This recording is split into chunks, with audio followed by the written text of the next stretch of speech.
Let me show you how to download your account information on Epic Games. Now, once you're inside it, guys, simply click your profile on the upper right hand side, go to accounts, and once you're under account, you want to go ahead and scroll down on this page and you'll find a section that says download account information. All you have to do is click on request download, click and continue, and you continue the process.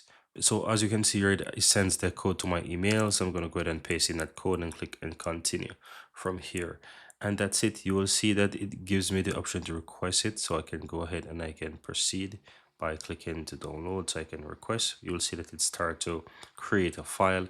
And yeah, you will see that basically the file is now able to download, and here you have the new option now to download the file. So I can click and download file.